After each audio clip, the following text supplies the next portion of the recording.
Saya bukan menjawab pertanyaan Mas Aprinus, tapi merefleksikan apa yang saya ketahui. Jadi kalau yang disebut mantra itu kan susunan kata atau gerak atau diem atau bisu atau apapun yang boleh berakibat mencelakakan, boleh berakibat menyelamatkan. Itu kalau kalau definisi sterilnya. Nah kalau ngomong sejarahnya, mantra itu lahir dari umat manusia yang mencari sangkan paraneng urip ketika Tuhan belum ngomong langsung kepada mereka. Jadi Tuhan belum bilang bahwa dia adalah tunggal, bahwa dia itu punya sekian sifat, bahwa dia melakukan ini itu, bahwa dia nyuruh ini, melarang itu, membolehkan ini dan tidak membolehkan itu. Itu Tuhan belum ngomong langsung. Kita cari sendiri, terus kita mencoba manggraita, meraba janjane sapa to sing duwe urip iki, sing kuwasa sapa. Nah, kita pakai bahasa kita sendiri, terus menyebut kata mantra itu karangan kita sendiri. Termasuk formulanya apa, teksnya apa, atau satuan-satuan mantranya itu apa, itu karangan yang bersangkutan. Jadi itu bukan teks agama, bukan teks mahdhoh, bukan teks langit, tapi itu teks bumi yang mencoba berhubungan dengan langit. Nah, tingkat mantra adalah tingkat ketika sudah ada kerekatan dan rasa dialektika antara manusia di bumi dengan kekuasaan dari langit. Tapi sebutannya masih sebutan bumi. Ketika nanti datang Nabi Musa, terus datang, ini sebelum Nabi Musa mantra ini. Setelah Ibrahim tapi sebelum Musa. Setelah Nabi Musa, setelah itu Nabi Daud, setelah itu Nabi Isa, setelah itu Nabi Muhammad, baru ada informasi langsung dari Tuhan bahwa Tuhan itu namanya Allah misalnya, bahwa sifatnya Rahman dan Rahim. Itu kan tidak bisa diselidiki, tidak bisa diriset, itu Tuhan sendiri yang ngasih tahu. Kalau mau belok sedikit, Pancasila itu kan tidak jelas. Sing dimaksud Tuhan yang Maha Esa iki sapa? Kue entuk bahan saka sapa, kue ngarang apa kue dikandani, nek sing ngandani verifikasine piye, kuwi saka agama apa saka karepmu dhewe apa prasangka apa kepastian apa-apa, itu tidak pernah jelas. Dan itu yang bikin Indonesia itu diramalkan Amerika akan habis bubar pada tahun 2030 karena kita tidak pernah bersungguh-sungguh terhadap huruf, terhadap orang sekarang juga ngerti bedanya huruf karo aksara, ya ora ngerti bedane. Saiki wis ora peduli, sing penting untuk badi pira wis ngono tok uripe iki. Gitu. Mangan pora mangan mengono iso nyekolake anak pora mengono tok. Orang sudah tidak mengerti bedanya kata. Orang setiap hari ngomong kata di medsos, di media tanpa pernah mendalami kata yang dia ketik itu apa janjane. Nah, jadi saya menjawab Aprinus, ketika kemudian Tuhan sudah menyapa manusia, gampangannya memberi firman. Ya, misalnya di Jawa ada kata wahyu, Joko menyebut kata nubuat, itu semua pinjam dari informasi Tuhan. Nubuat itu dari kata nabi. Nabi itu orang yang membawa berita, nubuat adalah pemberitaan. Jadi nubuat adalah pemberitaan dengan misi. Kowe iki nek pengen apik aja mateni wong, aja ngapusi wong. Nek kowe kepengin slamet, kowe aja kelangan martabat. Kowe mending ramangan bangane ora katokan misalnya gitu. Nah, kan wong saiki kan mending ora katokan ra masal sing penting mangan. Orang sekarang kan kehilangan martabat ndak apa-apa yang penting kaya. Kan begitu, yang penting menjadi pejabat dan seterusnya. Nah, setelah Tuhan ngasih informasi, kemudian kita mengenal mantra itu dengan kata yang lain, Mas. Jadi kalau mohon maaf. Kalau dalam Islam itu ada 3 tingkat doa, 2 wirid, 3 hizib. Kalau doa itu ketika kita masih belum punya daya negosiasi terhadap Tuhan, jadi kita mengemis. Nek wirid itu kita sudah agak dikenal oleh Tuhan, sudah membuktikan bahwa kita ini setia, cukup rajin untuk mengabdi, maka kita bikin wirid. Jadi ini doa itu sebenarnya adalah kristal dari wirid. Wirid adalah kristal dari doa. Maka dia bunyinya lebih singkat, lebih esensial, lebih substansial, itu namanya wirid. Itu manusia sudah mulai berposisi negotiable sama Allah, sama Tuhan. Kemudian kalau yang padanannya dengan mantra adalah ketika Tuhan sama manusia itu sudah bekerja sama di dalam menentukan kehidupan. sudah bekerja sama untuk menentukan hari ini, besok sampai kapan-kapan. Ya, itu namanya hizib. Hizib itu dari kata tentara. Jadi ketika seseorang berdoa, itu sebenarnya tentaranya Tuhan sendiri yang ngomong, kan gitu. Jadi hizib itu artinya prajurit, gitu. Nah, teman-teman sekalian, kita tidak punya alur historis terhadap teks, terhadap literasi. Kita ambil saja, comot saja, sesuai dengan kepentingan proyek kita.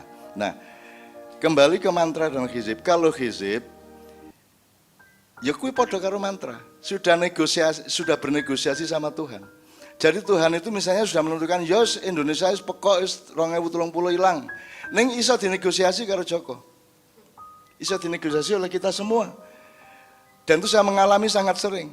Dan banyak orang di mana-mana, di Mandar, di Sulawesi, di Batam, di mana-mana menemukan negosiasi itu sehingga mereka ditawar, kudune loro banget iso waras, kudune mati ora sida mati, ditunda dan seterusnya. Itu ada negosiasi seperti itu.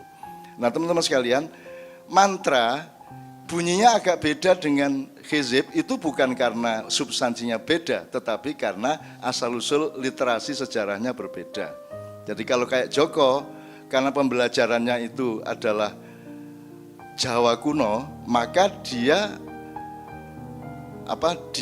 banyak kejawennya. Kejawennya itu artinya campur. Kejawen itu lahir ketika Jawa kemasukan Islam, maka ada kejawen.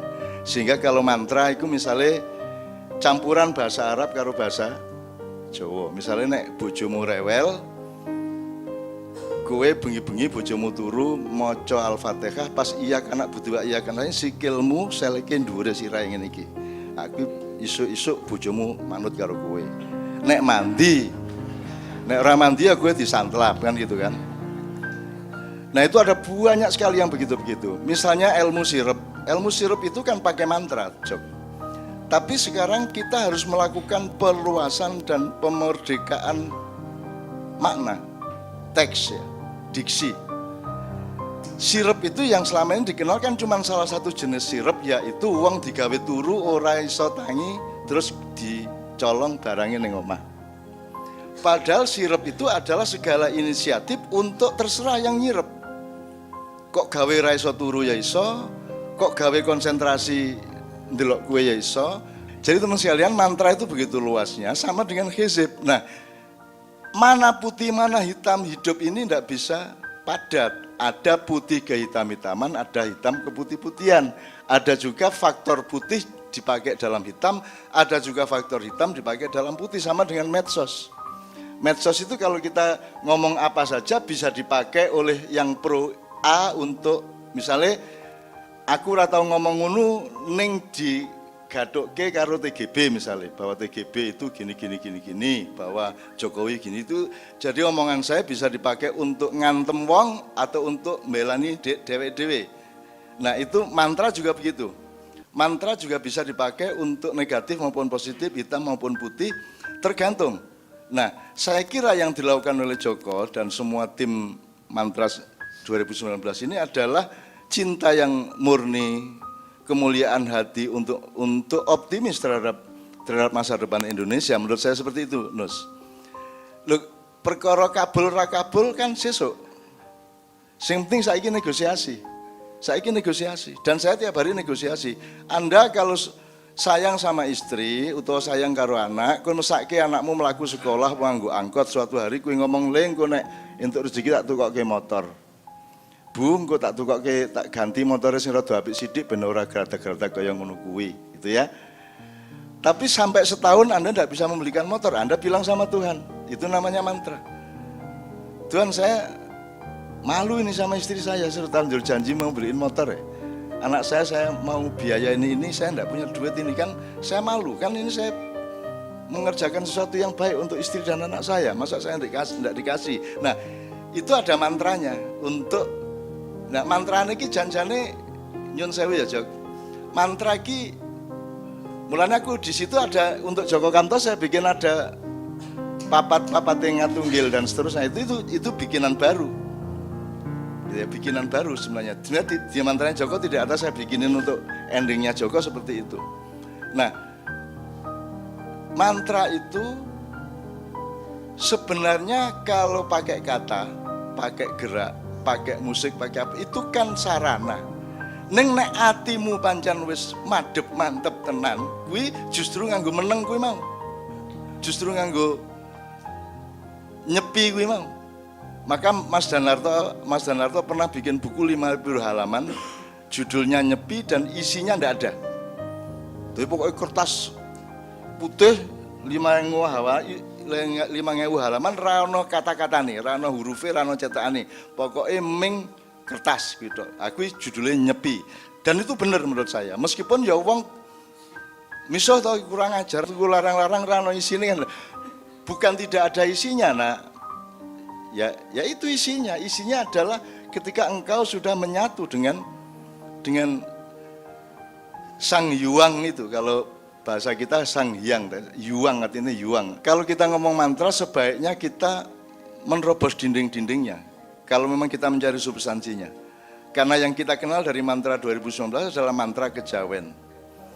Mantra dengan formula-formula karangan orang Jawa kuno ya, yang akseleratif sampai sekarang. Itu pun pasca Wali Songo sudah campur dengan Wali Songo. Makanya ada Semar seperti ini. Kok Semar tangannya papat? Ini kan Anda mau cari makna politik bisa, mau cari makna kemanusiaan bisa, mau cari apa? Ini bisa dijelaskan dengan 1000 macam konteks gitu. Gampangannya nek ngomong Joko terakhir nih ya. Lho sing tangannya papat lah Betara Guru. Lah ya iki Semar Betara Guru iki. Ah Betara Guru ingah-ingi ya. Ora cetha-cetha iki kahanane iki kaya ngene iki piye iki?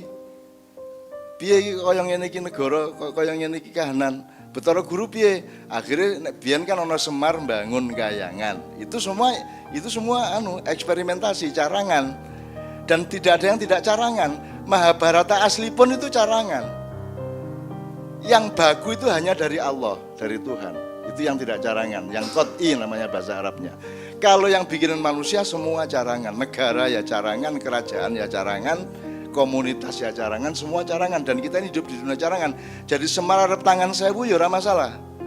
Karena kalau ngomong politik, ya sekarang Semar ini kan 2 jabatan, 1 dia dewa tertinggi, nomor 2 dia rakyat terkecil. Nah rakyat ini kudu ndewa saiki.